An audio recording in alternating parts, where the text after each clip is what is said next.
That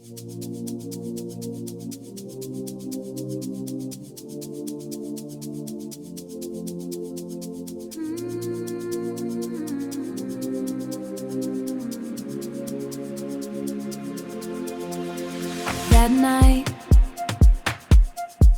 I chose to grieve. I went into my deep and imagined life without me, without we, without him, without him. I let the grief in. I felt them all die, her, him, and I, and yes, I cried. I felt a lifetime inside one dark night. I felt the briefness of life. I asked why we all must die, and silence echoed back, silence. Loss, loss, regret, fear, pain, silence. So I dug deeper, each tear became a river, and I let my heart flow through my soul. And there she was, the child I lost, the child who questioned why we all must die, the child who once heard only the echo of a silent reply. I called to her, I told her of the beauty of life, how the touch of a hand, a smile, a hug can lift the spirit towards the sky, towards the sky. I told her, yes, we all must die, but life and death are not enemies. Death is not to blame. How precious times to make us be, to make us choose to live before we fly. But you did not need to know the reason why. I held that little to know that love does not die. I told her that one day she would feel loved enough, and I guided her to light she carried inside. I told her I would stay beside her, and when the day comes that we too must die, with our one wing each, we will fly forever in our chosen sky. That night, I asked why we must die, and in that silent reply, I echoed my love to the days gone by. When I first questioned why, she did not know. Maybe neither did I, for we both still carried many questions why. All I know was this, that night, as we sat in the dark holding each other's light, we both chose to live before we die.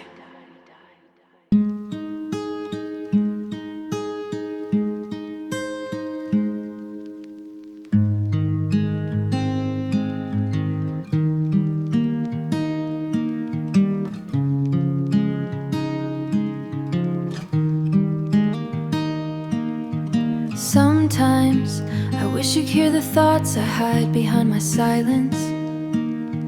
Maybe then you would understand how deeply someone can love without ever saying a single word.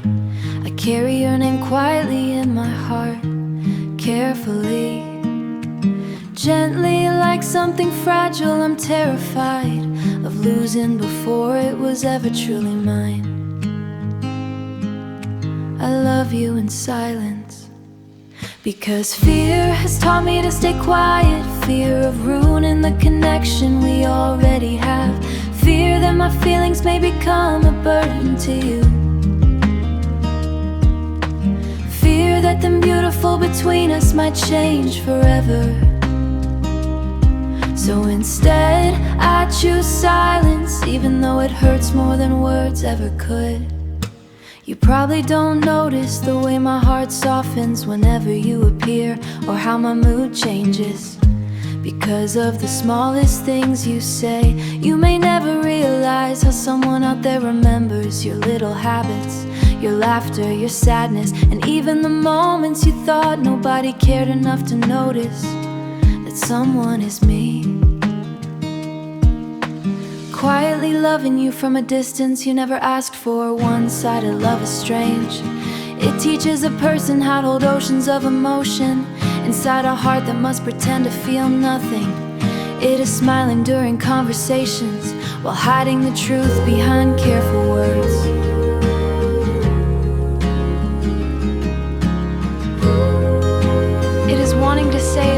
1,000 times, yet only replying with simple sentences because the heart is too afraid of rejection. And maybe that is the saddest part, loving someone so deeply while constantly convincing yourself to stay silent, not because the feelings are weak, too important to risk losing. Still, despite all the fear, a part of me secretly hopes that one day you will look into my eyes and understand everything that was never brave enough to say, that somehow you'll feel the love, every small act of care, every late night thought, every quiet prayer, every moment I chose to stay close, even when my heart was breaking silently, because some loves are never spoken loudly.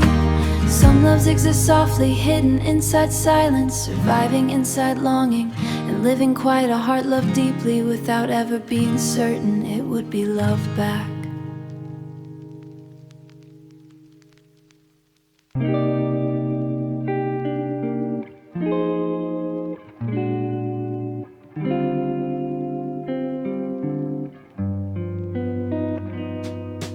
You never know what someone is carrying.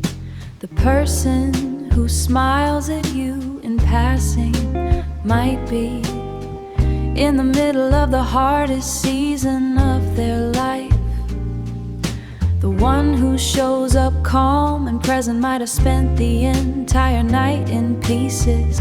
The one who speaks gently to everyone around them might be holding a grief so heavy that most people would have collapsed under it long ago. Strength is not always loud.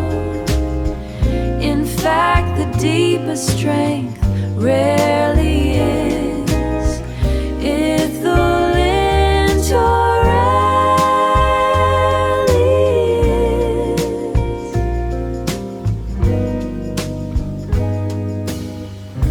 a kind of person who has been through enough that they could justify bitterness, coldness, hardness, who has earned the right by the world's logic to close off and protect themselves with walls, and instead they choose softness, not because they are unaware of the pain, but because they have made a conscious decision about who they want to be in spite of it. This is one of the rarest forms of character a human being can develop. The Stoics called it equanimity, the ability to remain steady, regardless of what the inner or outer landscape is doing. The mystics called it the peace that passes understanding. Jung called it integration, the capacity to hold the full weight of one's experience without being destroyed by it or defined by it. Gentleness in a person who has suffered is not naivety. It is a choice made again and again. It is a choice made again and again. Often in moments no one will ever see.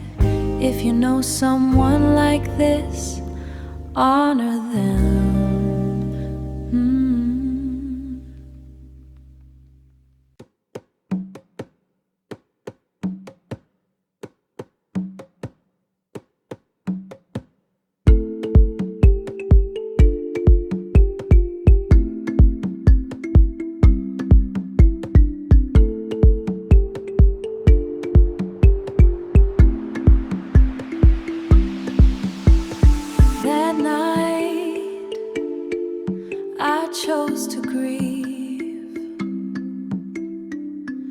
I went into my deep and imagined life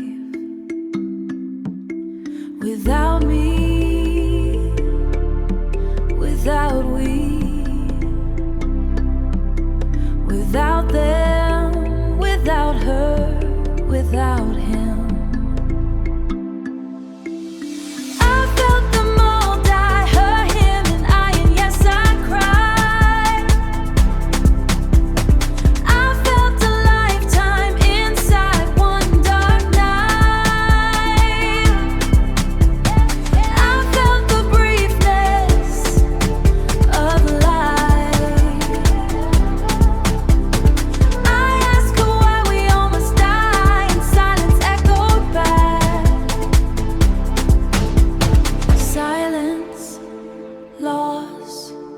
regret, fear, pain, silence. So I dug deeper, each tear became a river, and I let my heart flow through my soul. And there she was, the child I lost, the child who questioned why we all must die.